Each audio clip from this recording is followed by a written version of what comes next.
So I have been doing my talks the last few weeks from Gregg Braden's book, The God Code.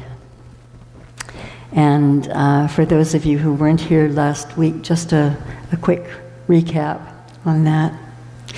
Gregg Braden is really one of the cutting-edge scientists, and a scientist who embraces spirituality. And so cutting-edge new thought, along with Bruce Lipton, and the two of them work together a lot. And so when he talks about the God Code, which I talked about last week, the actual code itself, he had been he had taken a group of people to Mount Sinai, where there is a monastery called St. Catherine's, and it's 1,500 years old. And when he was there, he asked to go into the library, and after much pleading, he was allowed to do so. And there are books in there, texts that are 4,000 years old, the largest collection of spiritual texts, except for the Vatican. If you just imagine that in a monastery on the side of Mount Sinai actually being such a prominent tradition in the Bible as well. And while he was there, he started going through some of the texts which had been translated. And what he discovered in the Hebrew texts, and the Hebrew language has not changed very much in the last 3,000 years, which makes it significant with what he was looking at.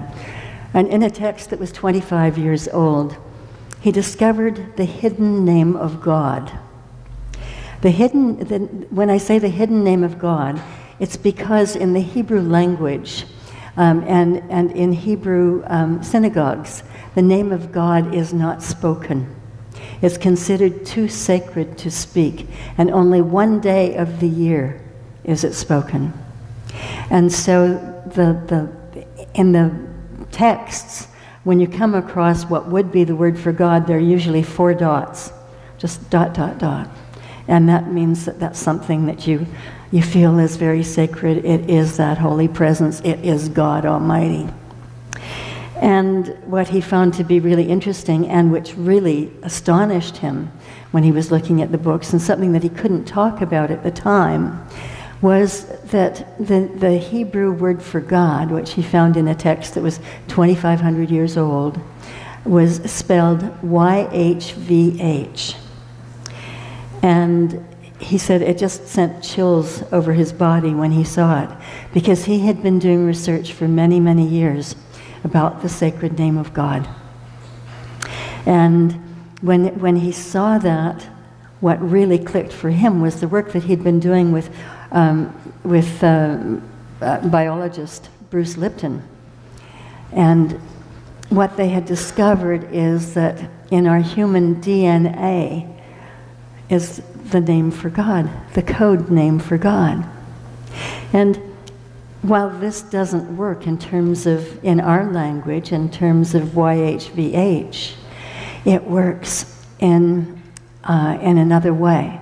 Because our bodies are, and I only know enough about this to make me dangerous when it comes to talking about chemistry and physics. but what Gregg Braden has said is that our bodies are made up of nitrogen and hydrogen and oxygen and carbon. And when you translate those elements into Hebrew, you get the word, you get the letters YHVG. And YHVG in Hebrew means the eternal God within the body. And so he was just absolutely gobsmacked when he saw that. Because all of a sudden, what came together was what he had been studying, what he had been looking for that calling card for God that was left here, that was hidden somewhere inside us, that proves that we are each individualized expressions of God, which proves that this living presence is within each one of us, and that each one of us expresses it in a different way. We are all individualized expressions of the one. And he couldn't talk about it at the time because he had made a commitment that until he had solid evidence and had completed his research, that he was not going to speak about this to anyone. But he held it in his heart. And he was so excited with this and so excited about it, and just continued into another 11 years of research. And so there is this evidence in our bodies, in our DNA, that God is within. And when I saw that, I was just so excited because, of course, that's what we believe in New Thought. That's what we're taught. That's what Ernest Holmes talked about, that, we are spirit having a human experience. And so when we think about that, we really need to claim that. We need to honor that and not question it any longer. Science is now proving this stuff. And I love that it is. And he talked about doing a radio interview shortly after he got back from Mount Sinai, and he was on the phone doing the interview. And the man who was interviewing him was asking him a lot of questions. And he was talking about the field. That field of amazing energy that is out there, the invisible field that is filled with energy. We can't see it. And he said it is that field where if I'm thinking a thought here, that same thought can be connected to a friend in China. There is no such thing as time and space where this exists, where our thoughts exist, where our thoughts go. And that's something that is quite different from the science that we grew up with in our schools. And when they went off the air for a commercial, and at the end of his interview, the man doing the interview said to him, and this is where the word calling card came from, he said, I can't help but believe that God would leave a calling card somewhere on this planet, a calling card that tells us who we really are. A calling card that explains all this to us, and a calling card that is somewhere within us. And he said to Gregg, and the day that we discover that will be the day when we will have peace on earth, when everybody embraces that, because we won't any longer be able to fight. It'll be impossible for us to do that. We will not be killing God against God. Not that entity, that presence, that energy, that intelligence could be killed. But you know what I'm talking about. And so as I was thinking about this week, I thought, since I've been reading this book, I've been having unusual dreams, not long dreams, and just before waking, and I don't remember my dreams as a rule. And I mentioned a few weeks ago that I had dreamed that I was to come and talk about the Word, and what the Word really was, and that I was leading a group of people in a church, a beautiful church, and it was our church. It was incredibly beautiful, and we were down in the cellar because there used to be monks there, and there was a wine cellar. So we were starting at the wine cellar, and we were working our way up the stairs, and this voice was saying to me in the dream, "Tell them about the Word, tell them about the Word." And the Word, of course, is God. And so this week I had another couple of dreams, and the first one, as I was waking, were the words, God created man in his image. In his image he created man. And that, of course, is a quote from the Bible. And I was curious about that. I thought, well, what does that mean? What does it really, really mean that God created us in his image? Because we know that God is not in physical form except as we express spirit within. And so this was going around in my head for a little bit, and then all of a sudden I thought, no. Because we are more than our bodies. We are spirit having a human experience. When we take on this physical form, spirit descends within us and breathes us and beats our hearts. And that's when our human bodies take form.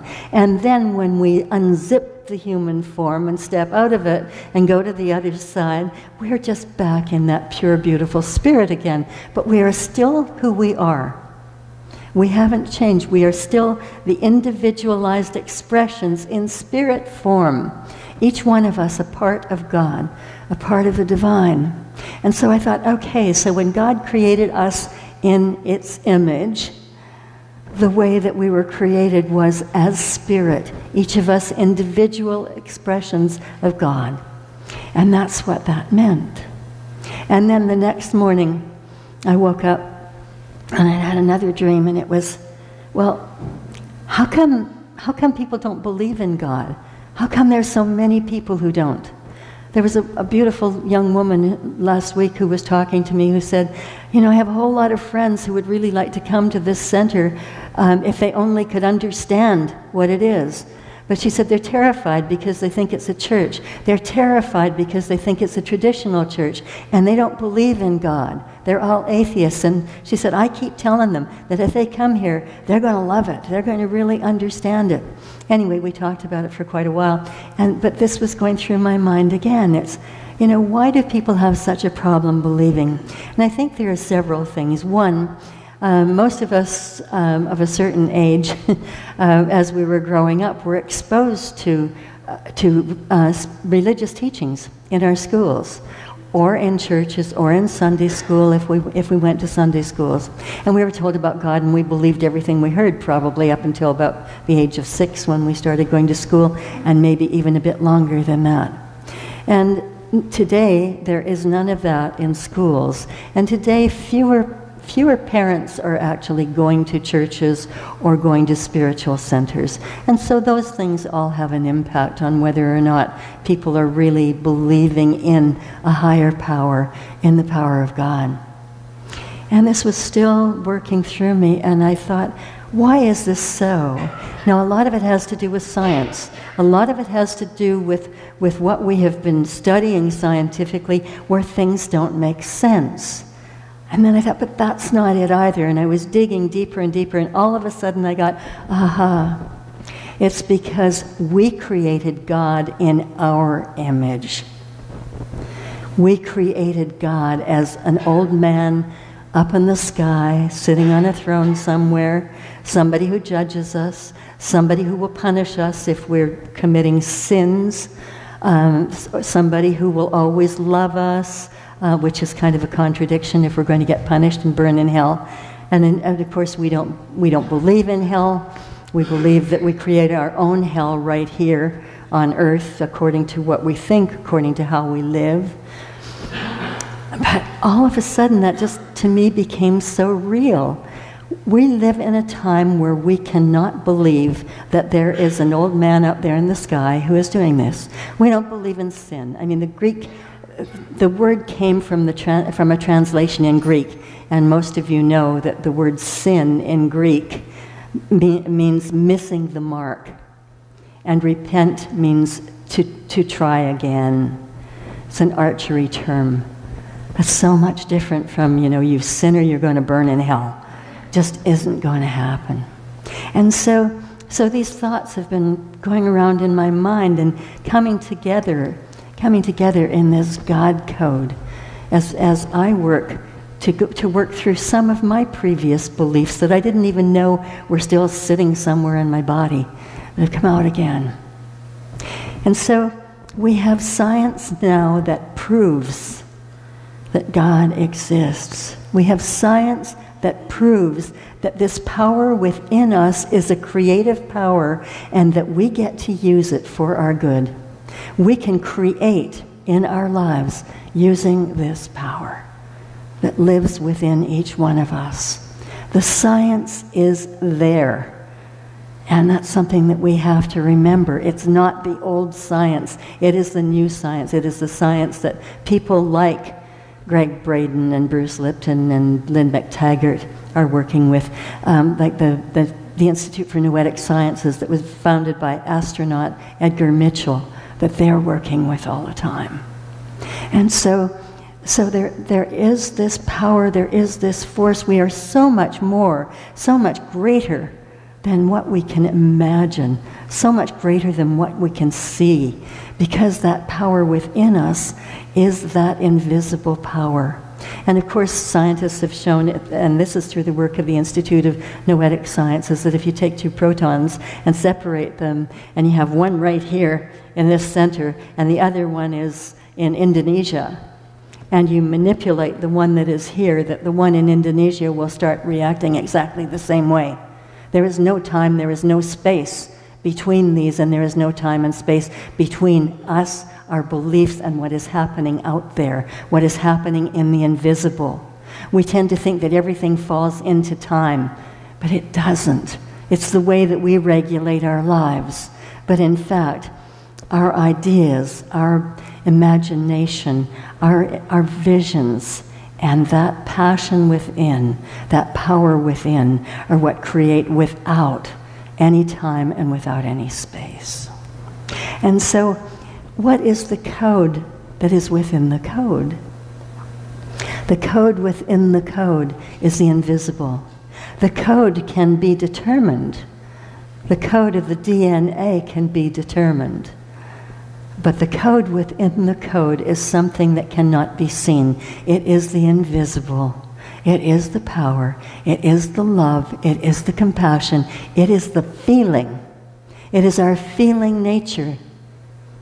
How many of you think about it? Have you ever seen a feeling? No. We feel things. The feeling is invisible, and it is the feeling that is the creative power that takes us to another place. And so we are asked to be in that feeling when we pray. We're asked to be in that feeling when we're meditating. When we are, we're creating a difference in this world. You know, some of us have witnessed miracles. We have all heard of miracles. Most of us want miracles in our lives. And in order to have them, we need to be in that place of prayer and that place of meditation. And that doesn't mean that we just do it for 10 or 15 minutes.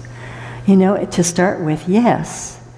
But the thing is, as soon as we stop, that energy stops. And so what we need to do is to live in a space where love and compassion are the way that we are, where we are God in human form, where we do have that power within us, where we do know that it is always there, always available to us.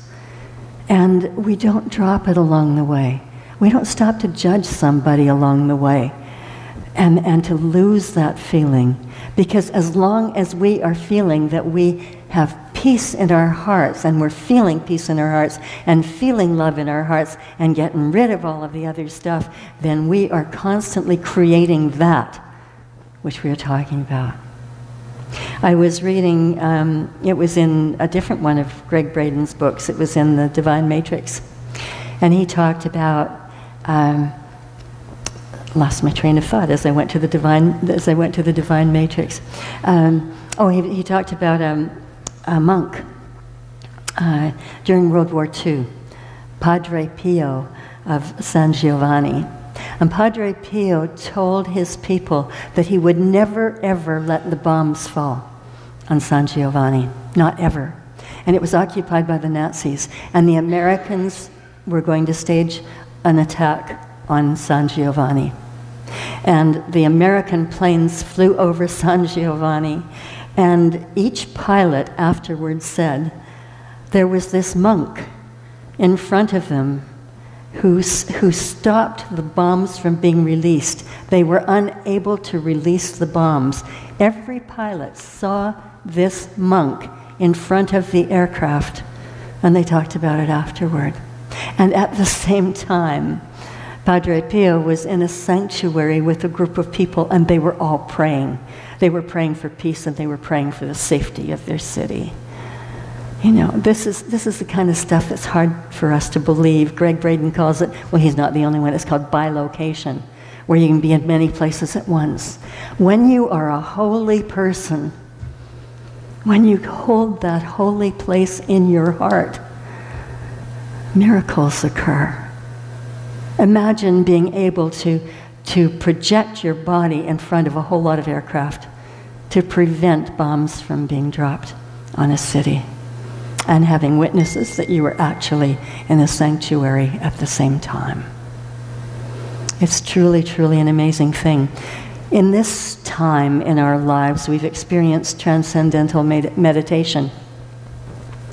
And we have found that with TM, that we can get to that really deep place. And there have been many experiments that have been done, some of which I've talked about before. But I thought there had only been one big one that was done in Washington, D.C. But in fact, there were many done at the same time in different places of the world.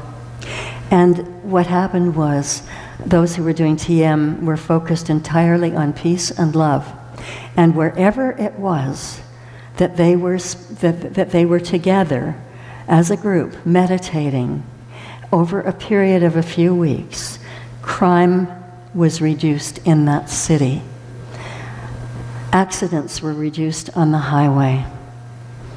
The emergencies in hospital rooms had hardly any people in them.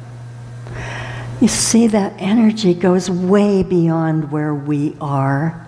If we're praying here today, as we're praying here today, as we're meditating here today, as we are thinking about love and peace, we are sending this out into our surroundings here. And those thoughts, that peace, is making a difference everywhere in our community. And the minute we stop, if we walk out the door and we stop, and we say, well, I don't need to think about this again until next week, then it stops. And so here we are. Here we are in a place where we know that our thoughts and our feelings make an enormous difference in this world. And isn't that an amazing inspiration to be in that place?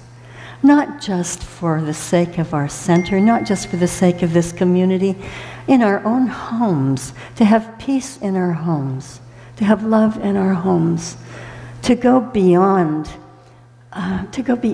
negative thinking, to go beyond judgment, and to just be in that place where if we have to forgive, that we go beyond forgiveness, and we are in the code within the code, which is love, which is compassion, which is peace, to go in that place. You know, I was thinking of Katie Byron, or Byron Katie, sorry, who does the work. She calls herself Byron Katie, but her name is actually Katie. And I remember reading at one point that once she'd been in a bed for 10 years, suffering from incredible depression, was thinking about suicide, and woke up one morning with all of this light in her room and was transformed, and was given, sort of downloaded the work that she's been doing around the world. And I think you've all heard of it, where, you know, if somebody says something, you say, well, you know, do you know that's true? Do you really know it's true? And then, you know, can you really know it's true? And how do you feel when you've got that feeling? And how would you feel without that feeling? You know, if we're going through negative things, how would we feel if we could release those things? And she said that once she got the work, she climbed out of bed and she started doing the work. And she said, when I last read this, 22 years had passed, and she said she had never felt stress again in her life in 22 years. Not ever, and she had never felt fear. And she was out walking one evening, and as she was walking, a man came up behind her and grabbed her, and he had a knife. And she said she stood there looking up at the sky and the stars, and she thought, oh, this might be the way I'm going to die. Can you imagine? Can you imagine being in that place where you have that amount of peace, that amount of love in your heart, that it doesn't scare you? And the man dropped the knife and ran. That is the power. That's the power of love. That's the power of the code within the code. That's the power of living in that space and not letting go. That's the place that we're called to be. As Rumi said, out beyond what's right and what's wrong is a field, and I will meet you there. I love that quote. Out beyond the field. he's talking about the green field with the grass and the, whatever's in it, the cows and the horses. When he says out beyond the field. When we talk about the field, we're talking about this entire field of energy, this field of God that is so important for us to be living in, to be understanding, to be knowing beyond any doubt that this is within us and we can use this power, and when we choose to use it for love and for peace and for compassion and for forgiveness, when we feel those feelings instead of the kinds of feelings that can upset us as we go along, then miracles do happen. That's what the code within the code is all about. And I just encourage you all to think on that, to remember we created a God in our image that is not what God is, but that we are the images of God spiritually, and we go on forever in the beginning, in our human bodies, and in our lives. The code within the code: love, peace, understanding, forgiveness. And so it is.